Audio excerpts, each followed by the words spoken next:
Look at you, Cross. You were born to move boxes while people like me move the world. Don't get your filth on my floor. They're gonna kill me, Stellan! I have no one left!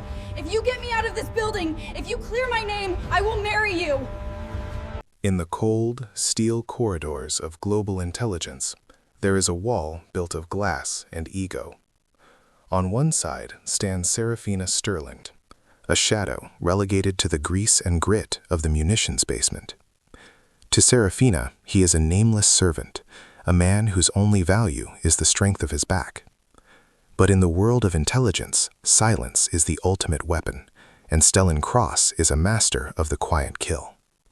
When the very system Seraphina built turns into a trap designed to destroy her, she is forced to crawl to the one man she once deemed invisible. In the darkness of a city under siege, a desperate vow is made, a promise of love born from the ashes of pride. The underground armory smelled of gun oil and cold ozone.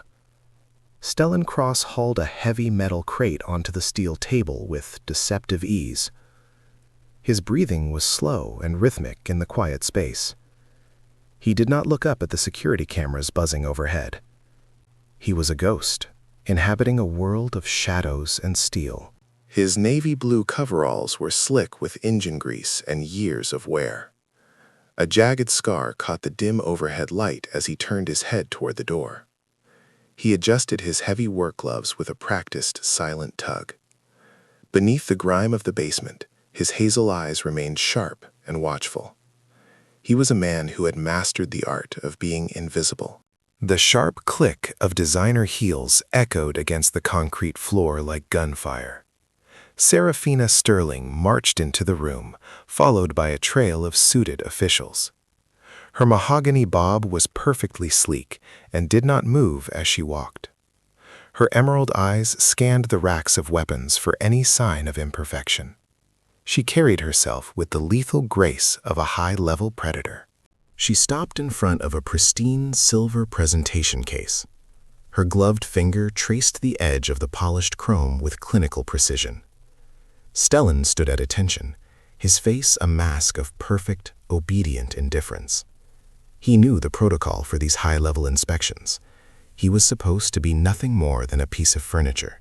Seraphina's finger stopped on a small, dark smudge of grease near the handle. It was a tiny mark, barely visible to the naked eye. She stared at it as if it were a personal stain on her reputation. The air in the armory turned cold as she slowly turned around. Her jaw tightened with a sudden, sharp fury that silenced the room. She turned her gaze toward Stellan, her eyes flashing like ice shards. She did not speak at first, letting the silence weigh heavy on the air. The officials behind her stopped their whispering and held their breath.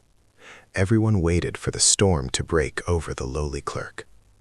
Stellan remained motionless, staring at a fixed point on the far wall. "Is this the best you can do, Cross?" she asked in a low, dangerous hiss. She pointed at the tiny mark on the gleaming metal case. "I expected a professional clerk, not a caveman who wipes his filth on government property." Stellan did not blink despite the heat rising in his chest. He simply looked at the wall, his jaw set in a hard line. "I will clean it immediately, Deputy Director," Stellan replied in a steady voice. His tone was deep and possessed a quiet resonance that filled the room. He did not offer an excuse or try to defend his work. He reached for a clean rag with a slow, deliberate movement. His humility only seemed to fuel her elitist anger further. Seraphina laughed, a harsh and mocking sound that echoed off the racks. "Don't bother. Your touch would probably just rot the expensive steel." She turned to her colleagues, who were smirking at the display. "This is what happens when we hire men who can only move boxes." She looked back at him with a look of pure, unadulterated disgust. "You are a bottom feeder, Stellan," she continued, stepping closer into his space. "A man with no ambition and even less intellect to show for it." She leaned in, the scent of her expensive perfume clashing with the gun oil. "You will die in this basement, and not a single soul will notice." Her words were designed to cut deeper than any physical blade. She slapped the cleaning rag out of his hand with a sharp motion.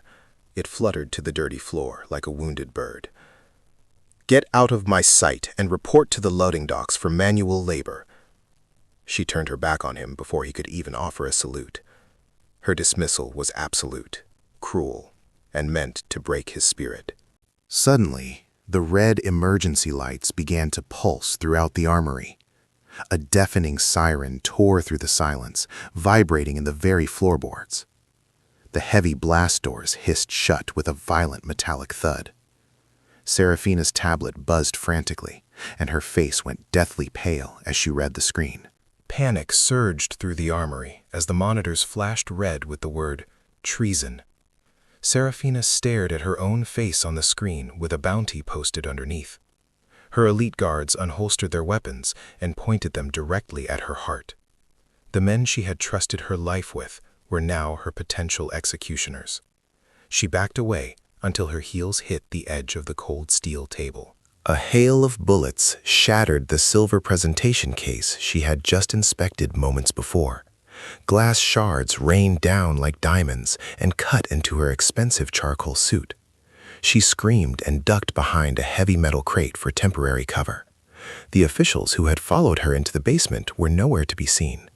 She was alone in the dark, with the smell of gun smoke. Tears blurred her vision as she realized her high-level power had vanished in an instant.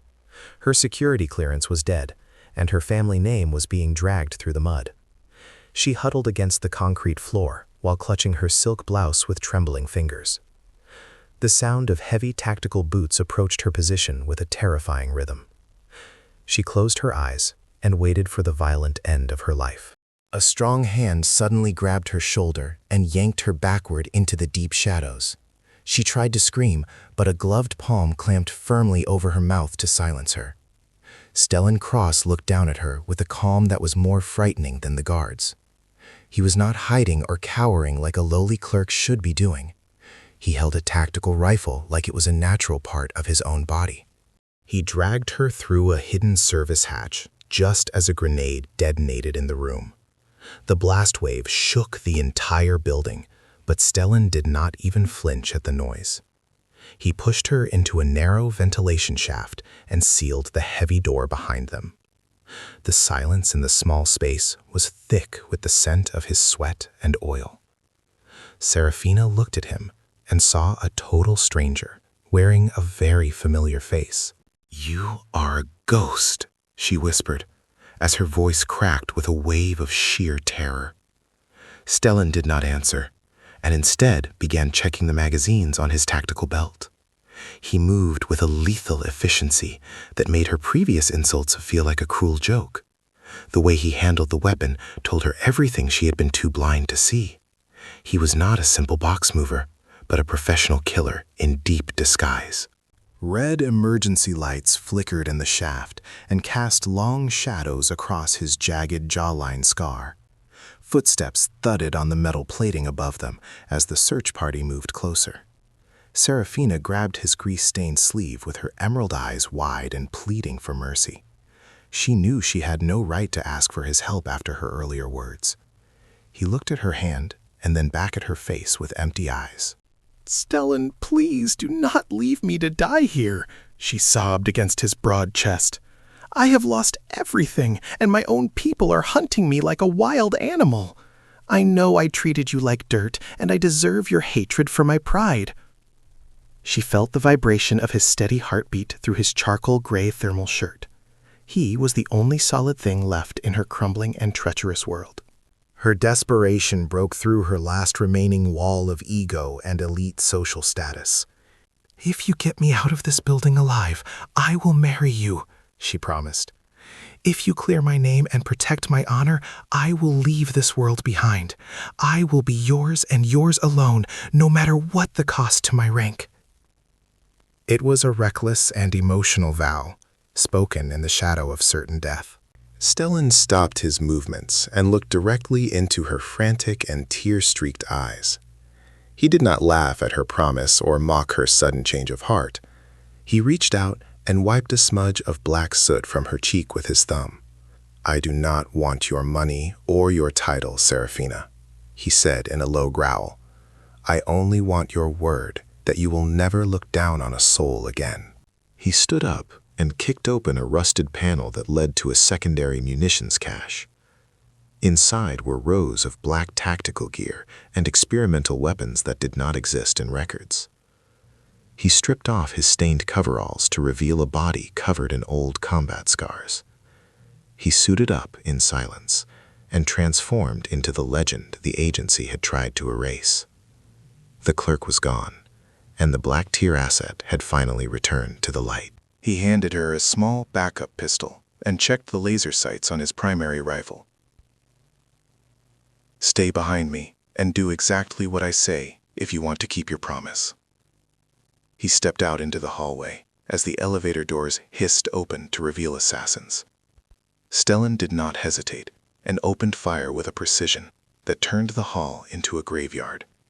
The man she once called a bottom feeder was now her only savior. The command center doors hissed open as Stellan stepped into the bright light of the inner sanctum. The director looked up from the master console with a smug and victorious grin on his face. He gestured to the armed guards to eliminate the two intruders standing in the doorway. Seraphina flinched, but Stellan stood his ground like a mountain of solid granite.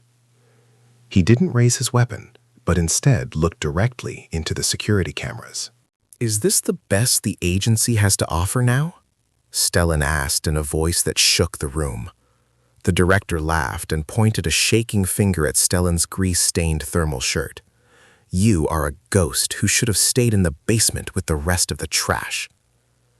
He told the guards to finish the job and turn the woman over to the cleaners. Seraphina watched as Stellan reached for the central keypad with a steady hand. Stellan typed a sequence of 12 digits that had not been used in over a decade. The screens in the room turned from red to a deep and authoritative blue. "Voice command recognized. Spectre 197, a synthetic voice announced over the speakers. The director froze as the entire system locked him out of his own mainframe. Every guard in the room lowered their weapon in a state of absolute shock. Seraphina felt a wave of heat wash over her face as the realization struck her heart. The man she had mocked for his low intellect was the legendary architect of the entire system. He was the shadow operative whose name was whispered in hushed tones by her own mentors. She looked at his rugged profile and felt a deep and searing shame for every word she had spoken. The janitor she had tried to break was actually the master of her entire world. Stellan moved through the room with a speed that the human eye could barely follow. He disarmed the closest guard and used a pressure point to drop him to the floor. He didn't use a single bullet as he cleared the path to the director's desk. He pinned the traitor to his chair with a heavy hand and stared into his eyes. The room was silent except for the sound of the director's frantic and shallow breathing. He began uploading the encrypted files that proved Seraphina had been framed from the start. The data streamed across the global network and cleared her name in every capital city. He broadcast the recorded audio of the director discussing the assassination plot to every secure channel. The truth was now a flood that no amount of political power could stop or hide. Stellan worked the keys with a grace that was beautiful and terrifying to behold. Elite reinforcements burst through the ceiling and floor panels, but they stopped when they saw him. The commander of the tactical team lowered his visor and stood at a sharp attention. "We thought you were dead, sir," the commander said with a voice full of genuine reverence. Stellan did not look up from the screens and simply gestured for them to take the prisoners. The power in the room had shifted completely to the man with the silvering hair. A high-ranking general stepped forward and offered Stellan a box containing a Distinguished Service Cross. "You have saved the nation today, and your rank is restored, effective immediately," the general said. Stellan looked at the gold medal and then at his own scarred and calloused hands. He closed the box and pushed it back toward the general, without saying a single word. He had no interest in the titles or the medals that had once betrayed him. Seraphina walked toward him through the wreckage of the command center with a trembling step. Her charcoal suit was ruined and her mahogany bob was messy with dust and sweat. She stood before him and looked up into his hazel eyes with a new and profound clarity. She saw the man who had suffered in silence while she enjoyed the heights of power. The weight of her gratitude was so heavy that she could barely find her breath. "I am resigning my commission as deputy director," she announced to the room and her family. "My world was built on lies, but this man showed me the only truth I need." She took a step closer to Stellan and reached out to touch his scarred jawline. "I intend to keep every word of the promise I made in the dark," she said. Her voice was steady and full of a love that didn't care about rank or status. Stellan finally turned his gaze away from the monitors and looked at her with a soft expression. He saw the woman who had stripped away her pride to save her soul in the basement. He didn't see a director or a powerful official, but simply the woman he had chosen to protect. He took her hand in his and felt the warmth of her palm against his rough skin. The silence between them was no longer a wall, but a bridge to a new life. They walked out of the command center together as the first light of dawn hit the glass.